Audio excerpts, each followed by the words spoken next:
episode 7 of Standing Orders, the podcast. I'm your host, Matt Fults. Along with me, as always, Mr. Brad Buck. We're coming to you live today from EMS World Expo 2011 in beautiful and sunny Las Vegas, Nevada. Before we get started talking about our topic today, I just want to take care of a few housekeeping things and let you know that NAEMT is sponsoring today's episode. We have a representative from the NAEMT here speaking with us today. We'll be getting over to talk to him in just a few moments.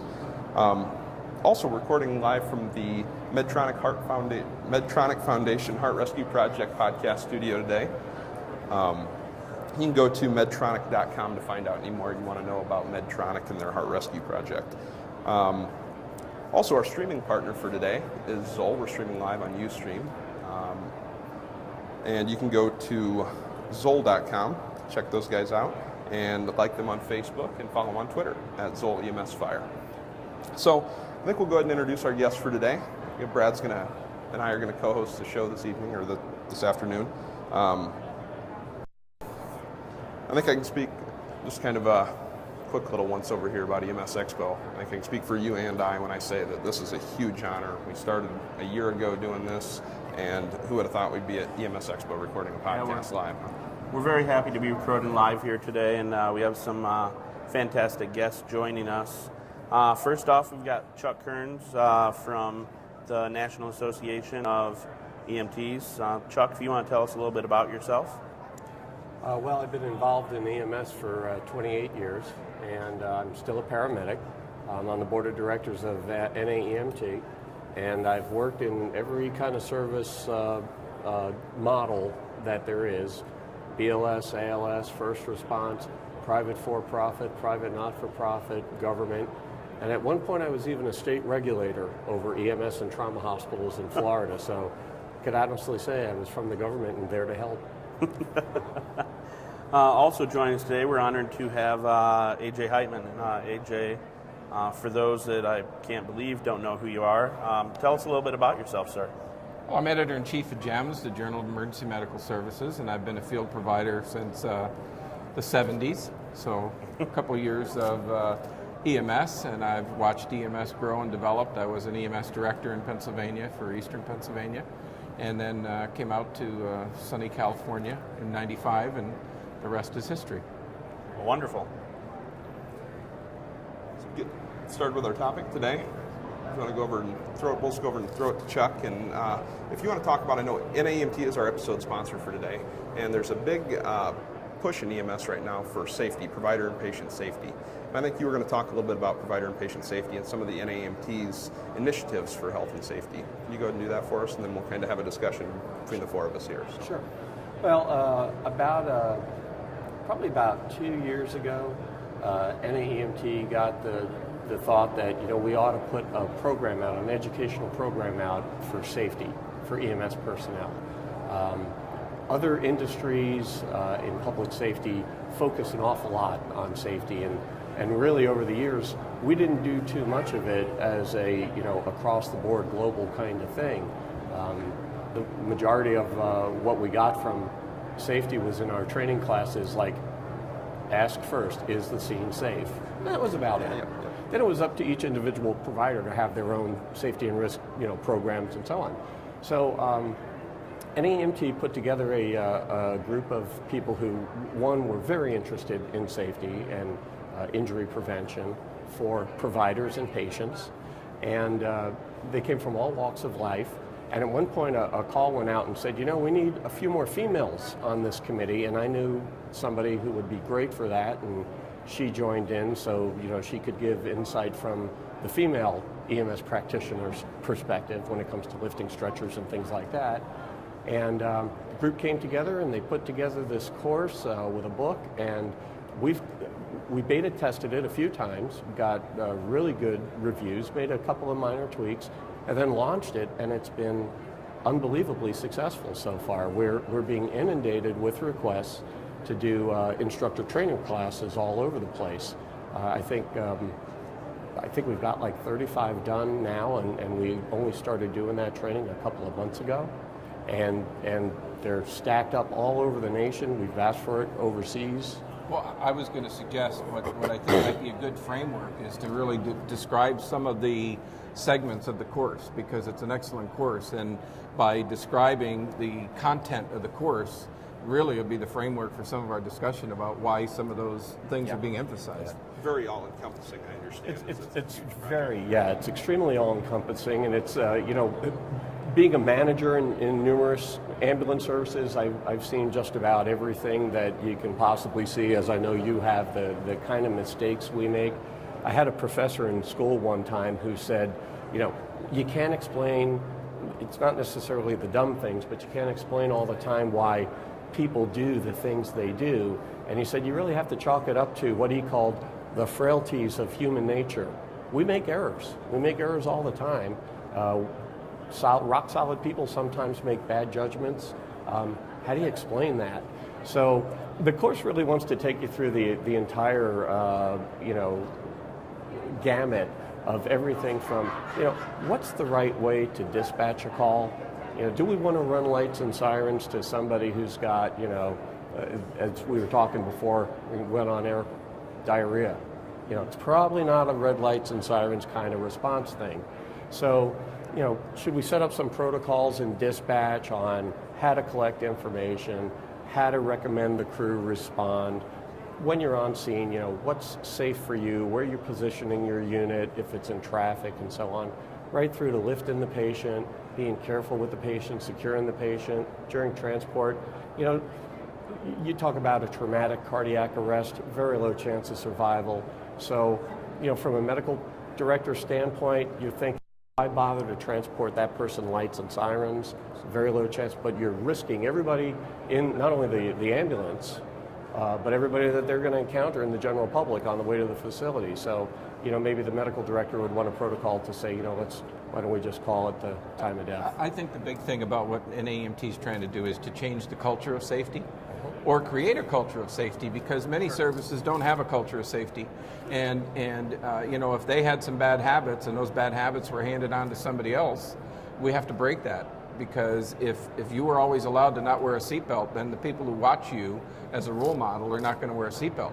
It was strikingly interesting for me. I was doing a ride-along recently, and on the way to the ride-along, somebody who picked me up, their wife had the kids along, and I didn't have my seatbelt on when she first started to pull away. And they said, "Mom, wait a minute.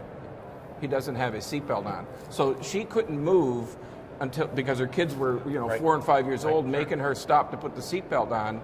And then I get to a scene where they put a child in a seat, and the child is secured, but they start leaving to go to the hospital. And I thought, now how counterintuitive is that? Really, that child should have been saying to the driver, just a second, my paramedic, my EMT isn't wearing his seatbelt. So 4 and 5 year olds have a better culture of safety because it's been ingrained in them in school and by their parents.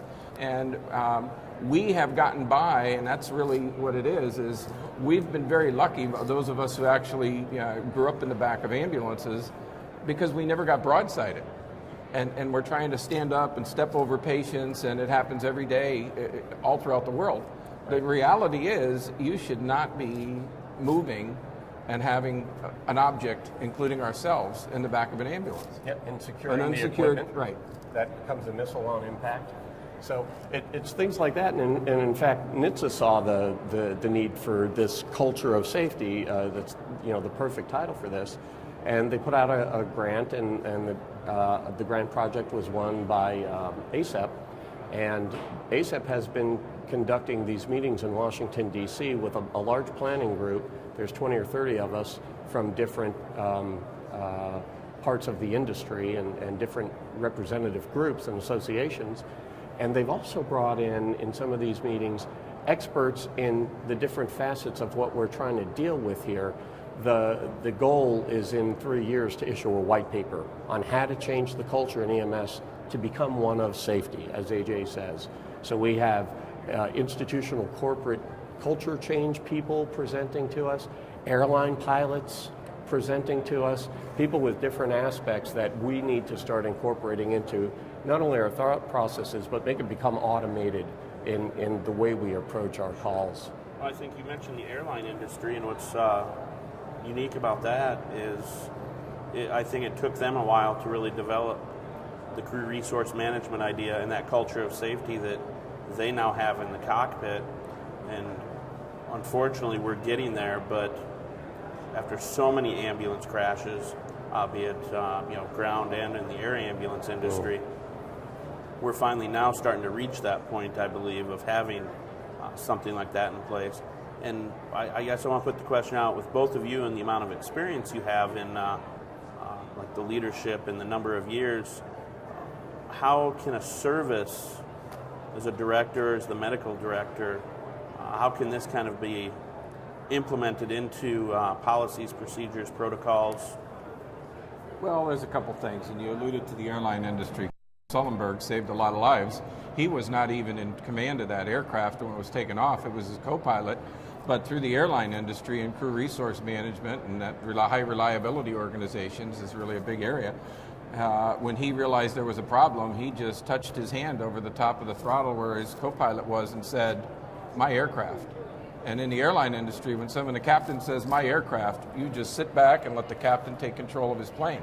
So if I'm the senior attendant and I'm riding in the back of the ambulance and somebody has his siren on, and I say no lights and sirens, it's no lights and sirens. We have what's happening now, and I think it's a great thing, is that so many organizations, NHTSA, NAEMT, everyone has finally realized that this is crazy.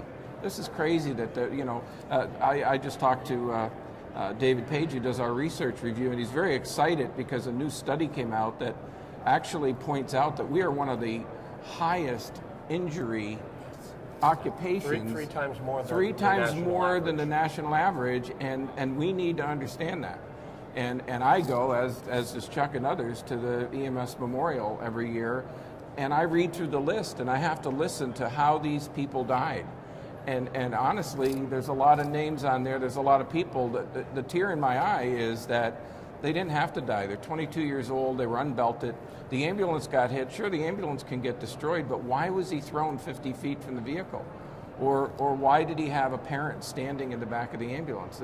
A lot of what we do are unnecessary, and I think what a manager can do is look at other industries. There's a doctor at Loma Linda University, David Van Stralen, and he's gotten me really involved with high reliability organizations. There's plenty of books on high reliability, and the fire service has followed it, EMS is starting to follow it, and that's essentially that anyone in the organization, anyone, is empowered that if they see something that's unsafe, they can put the brakes on it.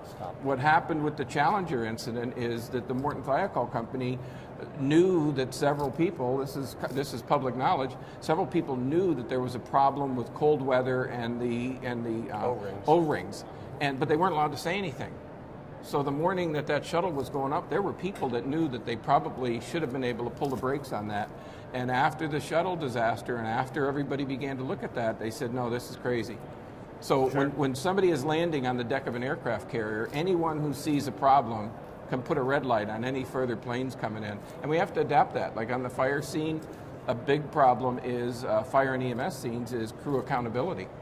You get to a scene and everybody comes to that scene and they start roaming around like ants at a picnic, and then the building collapses, and I don't even know the number of people that are inside that building.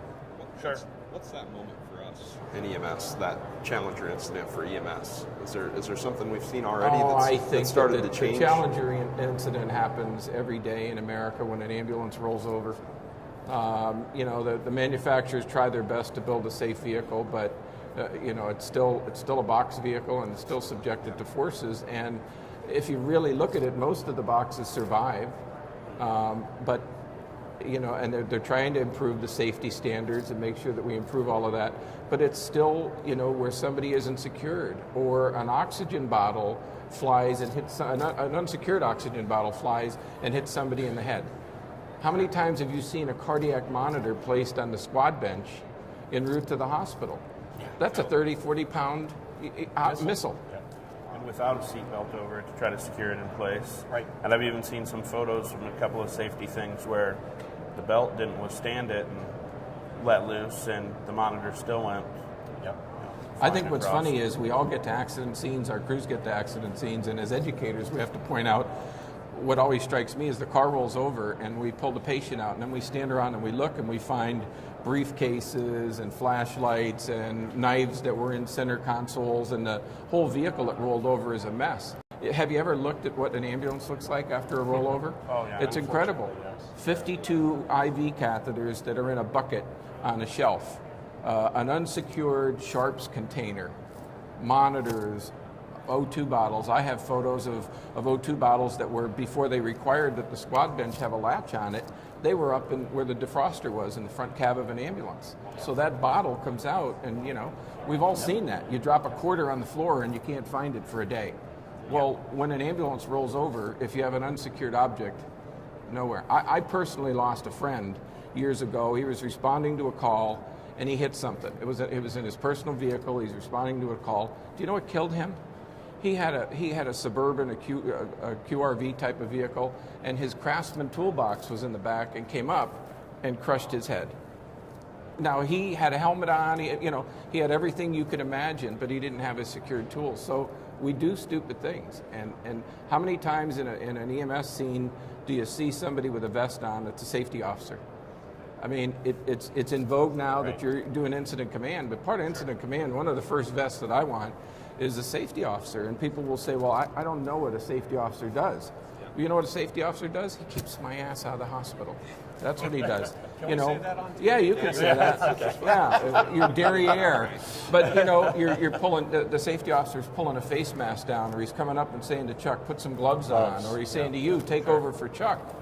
Yep. We've seen it. There's just, we think that we're invincible. The whole culture in America changed when somebody contracted hepatitis. I mean, we never wore gloves. I don't know about you. When I was first a paramedic, it was not in vogue to wear gloves. Sure. I could palpate veins better, etc. We didn't have gloves. No, we didn't have gloves. The only place you could get a pair of gloves was where? In the OB kit. In the OB kit. If you wanted a pair of sterile gloves, you cut open an OB kit. And that was the only time. They were latex gloves. They were latex gloves and allergies Class and all those allergies other yesterday. things. So, Right. the culture of safety has certainly changed. I just interviewed 60 responders to 9/11 in Pentagon, Shanksville, New Jersey, New York. And the one message we said at the end of all those interviews, and a special thing that's coming out from GEMS is what has changed, and it is the culture of safety. I mean, we never thought before that somebody was trying to kill us. Positioning vehicles and secondary positioning and making sure that people understand what a hard hat job is. All you got to do is look back at how people were killed on 9/11 and how they were killed. The only responder killed at the Oklahoma City tragedy was a nurse who was on the pile that should not have gotten onto that pile if we had good scene safety security, and a piece of concrete hit her on the head and killed her. Gordon Graham says, predictable is preventable, and that's so true, right? Yep. And then taking the appropriate action. So again, trying to ingrain it into our psyche going into the call. Where are the dangers? What am I putting myself into? And you talk about the safety officer. The safety officer also has to watch the 00 patrol. Everybody who stops to look and goes, "Uh-oh, what's going on here?" They'll wander right into your scene and they'll get in trouble also. Sure. And I'll tell you how you have to look at this, and sometimes I get myopic because I'm specializing in EMS, but you have to look outside your industry. I have a son who's a California Highway Patrol officer. I've written about this. I get to a scene and I look at, I need to keep these 2 lanes to protect my crew that's working inside this car. So I take 2 lanes. He comes as a CHP officer and says, "You took 3 lanes. Give me this lane back." And you'll have a fire officer or an EMS guy say, "No, I think I'll leave the vehicle there." And he'll turn and say, "No, you don't understand. I have 8 lanes of traffic coming at 100 miles an hour. They need a chute, and you've just taken one of my chutes away. So for me to slow traffic down on this blind curve, you got to work with me and give me one of those lanes back." And it gets into arguments, etc. But everybody has their own slant on safety. And like he says to me all the time, my job is to make sure you don't get killed. Your job is to listen to my expertise. So, the airline industry, you go to people on oil rigs and other things. I've gone to, visit an oil rig and their EMS capabilities. I had to sit for an hour and a half on a safety orientation before I could walk out of that, area right next to where the helicopter was, because I had to be oriented that everywhere that I was, where there was a potential to fall down a ladder, I had to have a belt on and be secured. I had to go and see where my escape pod was in case something happened on that oil rig. But yet you'll get a brand new ride-along student or somebody else, and they'll just say, "Here's your rig. If we get a call, come on along with us." So it's orientation, and I do think that what's happened now is safety is sexy. Safety is in vogue right now. 5 years ago, if you had chevron striping on the back of your ambulance, you were a rah-rah, and you were a PennDOT truck or a department of, now if you don't have striping on the back of your ambulance, you're not in the safety crowd. And actually 5 years ago, if you had that striping, you were probably in Europe. You probably were here. Yeah, very true. You weren't in the U.S. Yeah, and so everybody will say, well, why do you just want reflective striping because it looks cool? No, I want reflective striping because despite all the lights that I have, when I'm going through an intersection, the fact is, when somebody didn't see all my lights, their headlights are lighting up the side of my ambulance, and for some reason they know. Yeah, Well, it's... Gentlemen, we're about halfway through the show here. I think we're going to see Chuck off here, and we're going to get another guest on for today. Okay. So I just want to say thank you very much. And if you just want to, if you would like to let our guests know where you can be found if they want to get in contact with you, if you want to be contacted, that'd be great. And Well, thank you very much. email's probably the easiest. Okay. It's my initials and last name, C.T. Kearns, Kearns, at AOL.com. Okay. We'll go ahead and put that in there. Thanks very much. Yeah. Chuck, thank you Thank you very very much. much. Yep, very much. My pleasure. Appreciate having you on.